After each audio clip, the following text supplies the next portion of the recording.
Hi, I'm Robert Begley with day 221 of my video challenge. Epiphany. I love that word. What does it mean? What's the relevance? Do you know what it means?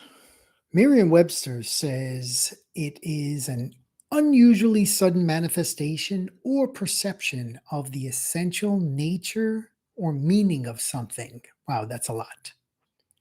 An intuitive grasp of reality through something. So it's like a bolt.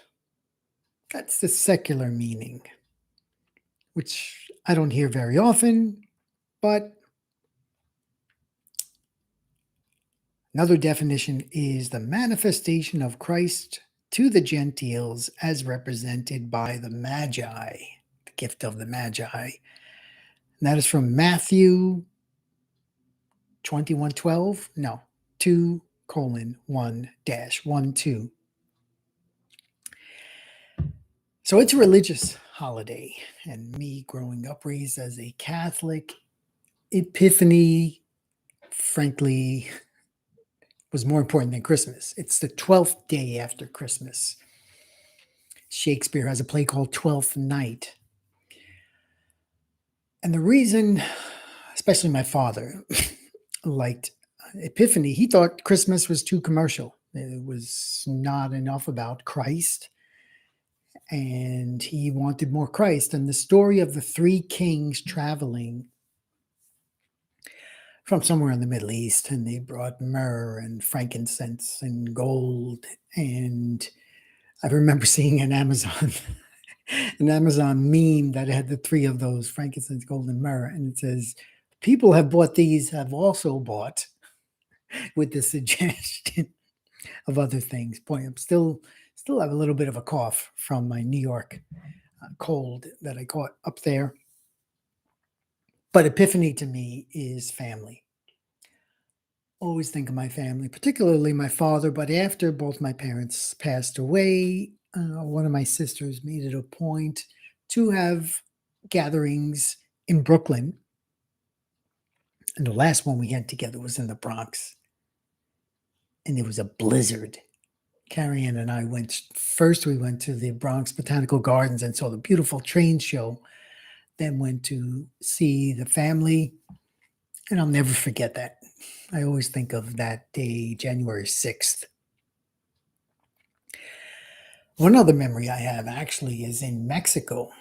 I went to Mexico for Epiphany, and my former father-in-law had a place called Tacambro in the middle of nowhere, central Mexico. And he grew up in an orphanage and frankly funded an orphanage in that small town. And one year I said, I want to go with you. Can I come along and see what he does? Because what he would do is have an entire bus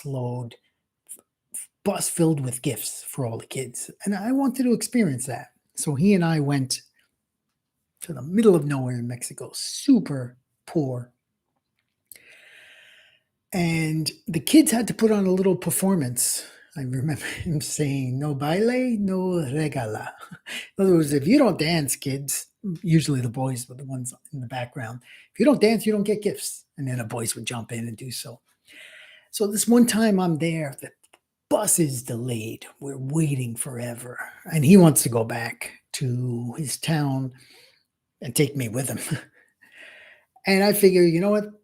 Let me entertain these kids. So I raised my hand. Who wants to learn ballet? And mostly the little girls, but even some of the boys come, and I'm showing them some movements, and I'm going over and over again. And it was fun for about the first 10 minutes. An hour later, they're tired. I'm tired. We're still waiting for the bus. Where's the freaking bus? Finally, we gave up, got in the car, said goodbye to everyone, left. As soon as we go up the hill, we see the bus turn and coming down. So that was really one of my most memorable Epiphany dates, January 6th. but most importantly, I think of my family and my father. So, how's your epiphany going? Have you had an epiphany? We'll see you tomorrow with day 222 of the video challenge.